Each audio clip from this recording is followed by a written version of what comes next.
السلام عليكم ورحمة الله وبركاته. الحمد لله نحمده ونستعينه ونستغفره ونعوذ بالله من شرور أنفسنا ومن سيئات أعمالنا. من يهده الله فلا مضل له ومن يضلله فلا هادي له، وأشهد أن لا إله إلا الله وأن محمدا عبده ورسوله. أما بعد، أعوذ بالله من الشيطان الرجيم. بسم الله الرحمن الرحيم.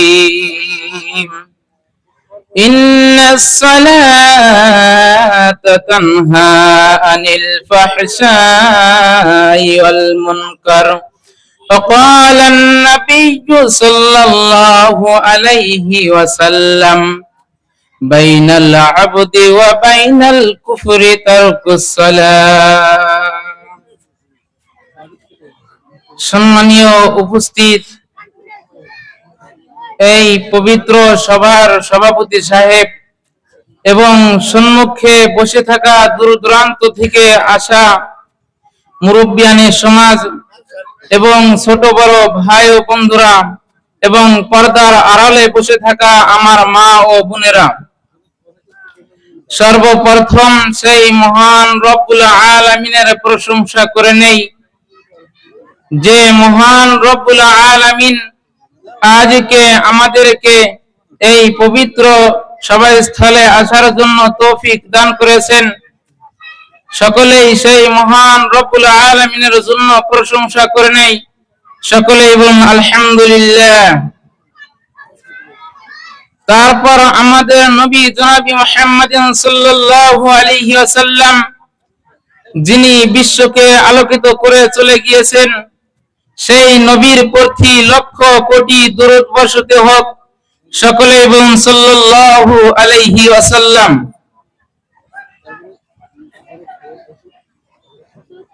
আজকে আপনাদের সম্মুখে যে একটি কোরআনের আয়াত তেলাওয়াত করেছি এবং একটি হাদিসের টুকরোকে পাঠ করেছি, এই হাদিস এবং কোরআনের আয়াত দিয়ে আমার বক্তব্য ইতি করব বলে আশা রাখছি ইনশাআল্লাহ।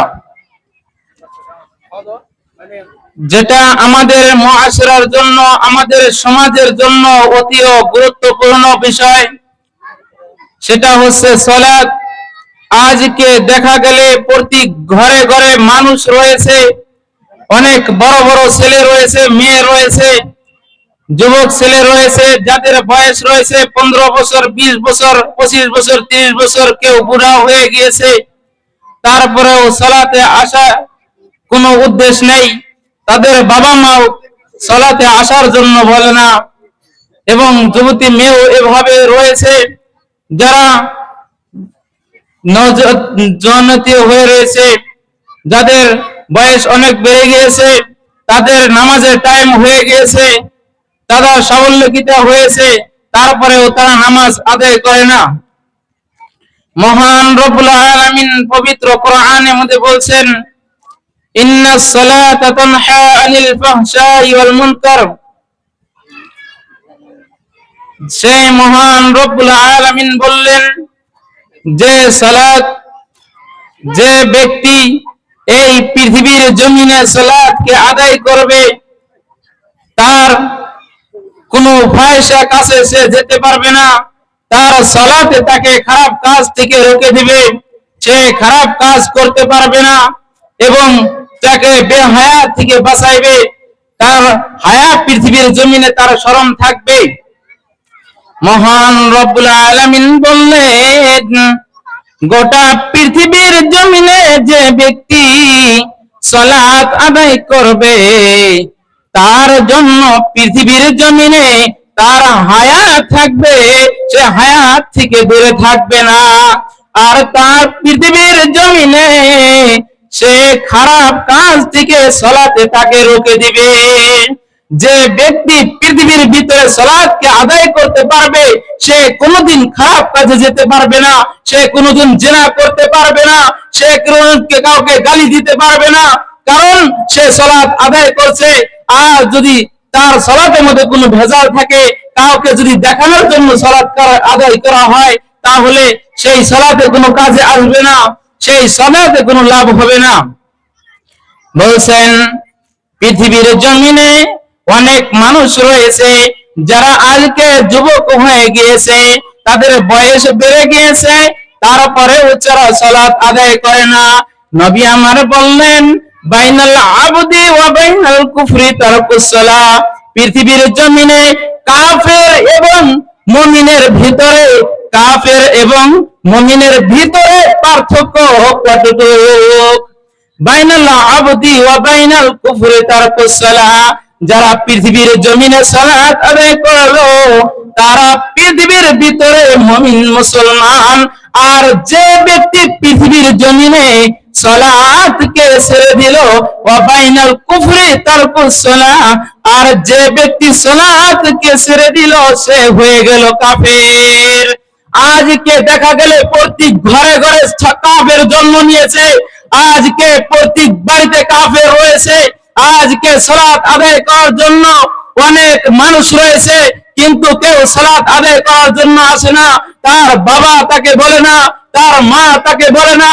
কাল কিয়ামতের ময়দানে যখন তাকে জাহান্নামে নিয়ে যাওয়া হবে, বন্ধু আমার, যারা বাবা রয়েছেন, যারা মা রয়েছেন শুনে নেন, যারা পৃথিবীর জমিনে গার্জিয়ান রয়েছেন তারা শুনে নেন, কাল কিয়ামতের ময়দানে যখন আপনার ছেলে জাহান্নামে যাওয়ার জন্য জাহান্নামে দরজায় যখন টেনে নিয়ে যাবে, তখন আপনার ছেলে বলবে, হে প্রভু আমার, আমার বাবাকে আগে জাহান্নামে দিতে হবে, কারণ পৃথিবীর জমিনে আমি যখন সালাত না আদায় করে পৃথিবীর জমিনে বসে থাকতাম, আমার বাবা আমাকে কোনো সালাত আদায় করার জন্য বলতো না।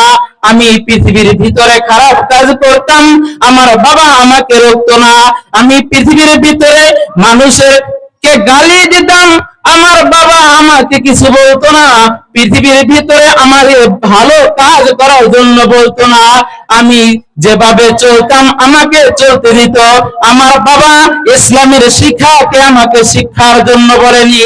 পৃথিবীর জমিনে আমাকে খারাপ কাজ থেকে রোকেনি, তার জন্য আজকে আমি জাহান্নামে যাচ্ছি। তার জন্য আমার বাবাকে আগে জাহান্নামে দিতে হবে, তারপর আমি যাব। আল্লাহ রাব্বুল আলামিনের নবী করিম সাল্লাল্লাহু আলাইহি ওয়াসাল্লাম বলেছেন, ইযা সাল্লাতিল মারআতু খামসাহা ওয়া সামাত শাহরাহা ওয়া হাফিজাত ফারজাহা ওয়া ইতাআত যাওজাহা। পৃথিবীর জমিনে যে মহিলা চারটি এমন কাজ করতে পারবে, তার জন্য কাল কিয়ামতের ময়দানে প্রত্যেকটা জান্নাতের দরজাকে খুলে দেওয়া হবে। এক নম্বর হচ্ছে, যে মহিলা পৃথিবীর জমিনে ইজা সাল্লাতিল মারআতু খামসাহা, যে মহিলা পৃথিবীর ভিতরে 5 ওয়াক্ত সালাত আদায় করতে পারবে প্রত্যেক দিন, রোজ যে মহিলা 5 ওয়াক্ত সালাত আদায় করতে পারবে। দ্বিতীয় নাম্বার হচ্ছে, যে ব্যক্তি, যে মহিলা পৃথিবীর ভিতরে রমজান মাসের সিয়ামকে পালন করতে পারবে, ও হাফিজাত ফুরজাহা, আর যে মহিলা তার লজ্জাস্থানের হেফাজত করবে। আজকে মহিলা লজ্জাস্থানের হেফাজত নেই, কারণ পৃথিবীর ভিতরে সে বেহায়া হয়ে গেছে। আল্লাহর কোরআনকে মানে না, নবীর হাদিসকে মানে না। আল্লাহ রাব্বুল আলামিন পবিত্র কোরআনের মধ্যে বললেন, ওয়ামা আতাকুমুর রাসূলু ফাখুযুহু ওয়ামা নাহাকুম আনহু ফান্তাহু। যে পৃথিবীর জমিনে যেটা নবী সাল্লাল্লাহু আলাইহি ওয়াসাল্লাম তোমাকে দেয় সেটাকে তুমি নিয়ে নাও, আর যেটা থেকে তোমাকে রুখে দেয় তুমি সেটা থেকে রুখে যাও। বন্ধু আমার বলছেন যে ওয়াহাফিজাত ফরজাহা, তোমাদের লজ্জাস্থানকে তোমরা হেফাজত করবে। যে মহিলা পৃথিবীর জমিনে তার লজ্জাস্থানকে হেফাজত করবে। তারপর চতুর্থ নাম্বার বললেন যে মহিলা পৃথিবীর জমিনে তার স্বামীর খেদমত করতে পারবে, তার স্বামীর খেদমত করে তাকে খুশি রাখতে পারবে। এই চারটি কাজ, এক নাম্বার হচ্ছে 5 ওয়াক্ত সালাত, দ্বিতীয় নাম্বার হচ্ছে রমজান মাসের পূর্ণ সিয়াম, তৃতীয় নাম্বার হচ্ছে তার লজ্জাস্থানের হেফাজত, আর চতুর্থ নাম্বার হচ্ছে তার স্বামীর খেদমত। যদি কোন মহিলার ভিতরে এই চারটি কাজ যদি থাকে তাহলে অবশ্যই কাল কিয়ামতের ময়দানে তাকে প্রত্যেকটা জান্নাতের দরজা দিয়ে ডাকা হবে। কোন একটি দরজাও তার জন্য বাকি থাকবে না, প্রত্যেক দরজা দিয়ে তাকে ডাকতে থাকবে। বাবুর রায়্যান দিয়ে তাকে ডাকা হবে, বাবুর সালাহ দিয়ে তাকে ডাকা হবে, বাবুর সাদকা দিয়ে তাকে ডাকা হবে, প্রত্যেক দরজা দিয়ে তাকে ডাকা হবে। নবী আমার পৃথিবীর জমিনে আমরা অনেকে শুনে আছি যে কাল কিয়ামতের ময়দানে এমন কঠিন হয়ে যাবে যে কঠিন কিয়ামতের ময়দানে কোনো ছায়া থাকবে না, কোনো আরশের নিচে ছায়া ছাড়া কোনো কাল কিয়ামতের ময়দানে ছায়া থাকবে না। যেখানে যার যতটুকু গুনাহ থাকবে ততটুকু ঘাম উঠে যাবে, কারো মাথার মগজ গলে গলে সেই জমিনে পড়তে থাকবে। সেই কাল কিয়ামতের ময়দানে যার গুনাহ যতটুকু থাকবে তার সমতুল্য তার ঘাম উঠে যাবে, কারো গুনাহ সমতুল্য হয়ে যাবে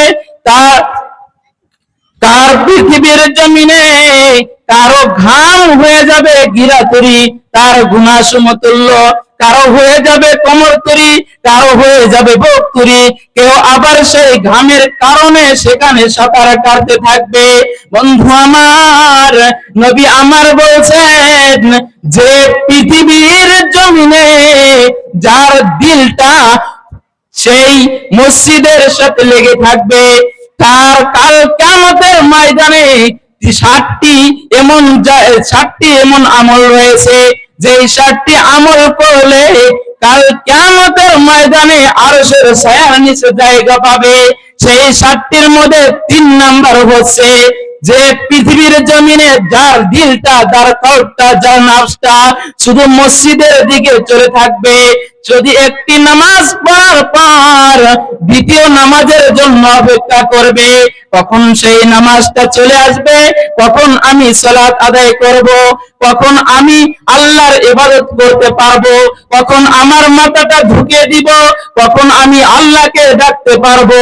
এভাবে নবী আমার বললেন পৃথিবীর জমিনে যে ব্যক্তি ইসবাগুল উজুই আলাল মাকারি, যে ব্যক্তি ঠান্ডার মধ্যে পরিপূর্ণভাবে সালাত আদায় করবে তার গুনাহকে তার মিটিয়ে দেওয়া হবে।